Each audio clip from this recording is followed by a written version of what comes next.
Walton with WeAreChangeTampa. We just had the Oath Keepers Memorial Tea Party event, and we had the privilege of having Dr. Bowman, Lieutenant Colonel Dr. Bowman, speak to our group.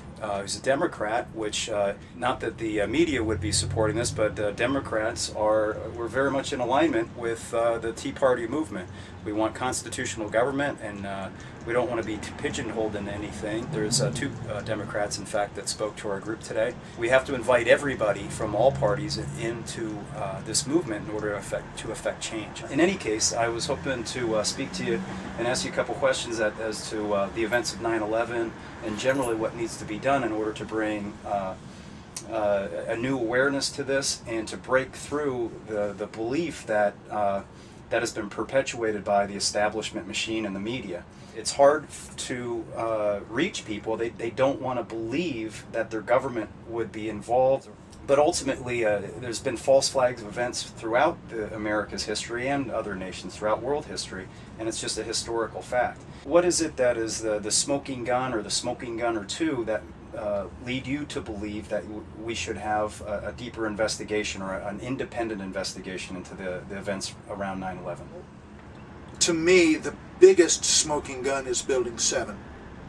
I put together a 3-minute video, which I call my smoking gun video. It's on the website, thepatriots.us, and it's available for download. Anybody can download this 3-minute video and put it on a DVD and give it away, show it to members of Congress, whatever. That's what I do with it. You can't get members of Congress, for example, to sit down with you for 2 hours and watch Loose Change or something, but you can get them to sit still for 3 minutes as you go through a video like this. What this particular video shows is first 30 seconds or so of Larry Silverstein talking about his decision to pull it and noting that he had just signed this long-term lease for the complex and taken out insurance policies specifically against acts of terrorism. He got about a 4,000% return on his investment from the insurance when those buildings came down. Then we have a few seconds of the BBC announcing the collapse of Building 7 before it happened, where you can see the building still standing over her shoulder.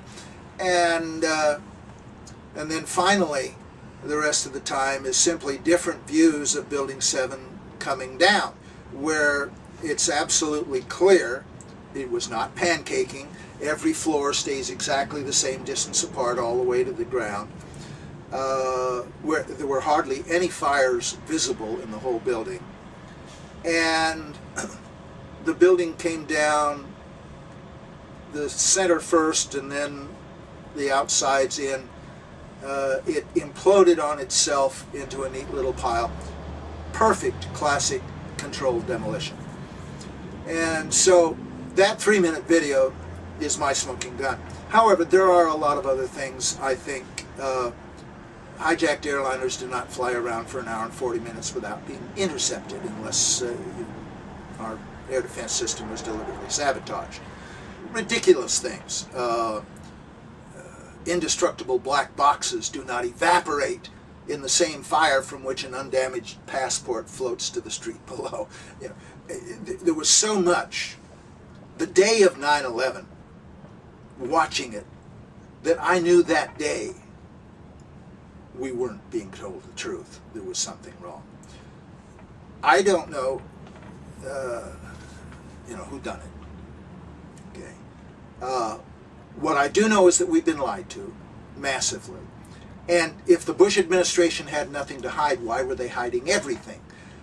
When you combine the whitewash of the Kane-Hamilton-Zelikow Commission with the confiscation of audio tapes, videotapes, black boxes, and other evidence by the FBI, it's clear that regardless of who was responsible for 9/11, the subsequent cover-up was itself a conspiracy involving elements of the White House and the intelligence establishment. The colonel was a fighter pilot, an interceptor pilot with Yeah. 101 missions over Vietnam, and I admire greatly his courage in coming out about this. So if you could speak to that, like what is, because that's your Well, job. yeah, I'm an old interceptor pilot. I know the drill. Those pilots that day scrambled quickly, in good time. I mean, they did their job. Wasn't the fault of the pilots. They were not scrambled in time. They were not notified in time. And there's all sorts of excuses, all those exercises going on that day with false radar blips masking what was really going on. Some of those exercises were simulating the very thing that actually happened, with hijacked airliners being flown into a high-value building. Coincidence? I don't think so. But, these were unique exercises, and so many of them that day.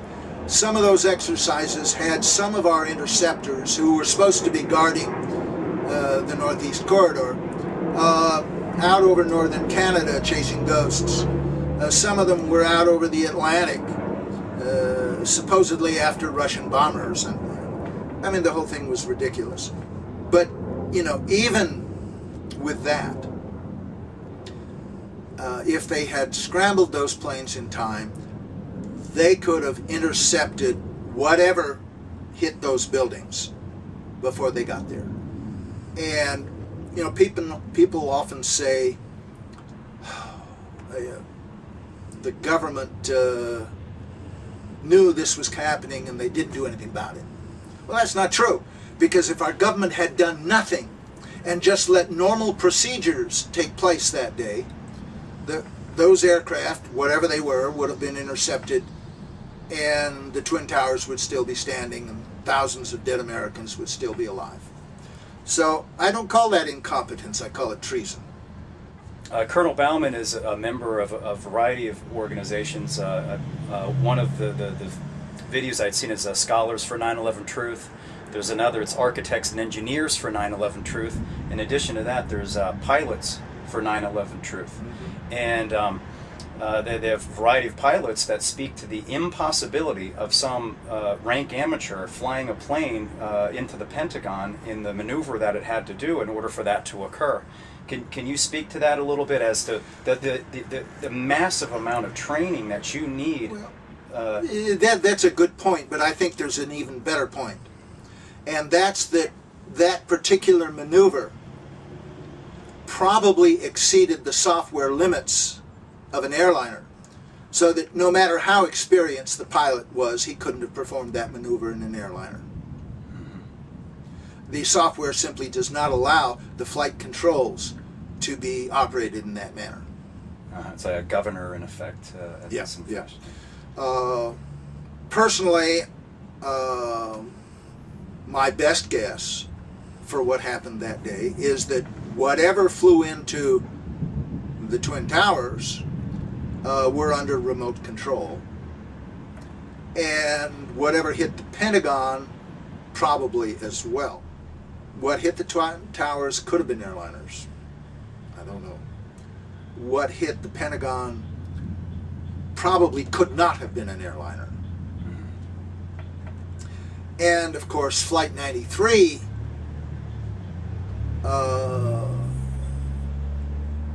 whatever hit the ground, that hole in Pennsylvania, it was not an aircraft, not an airliner. There were no engines, no seats, no bodies, no luggage. There was debris scattered over an 8 square mile area, which means that whatever it was came apart at high altitude, probably shot down.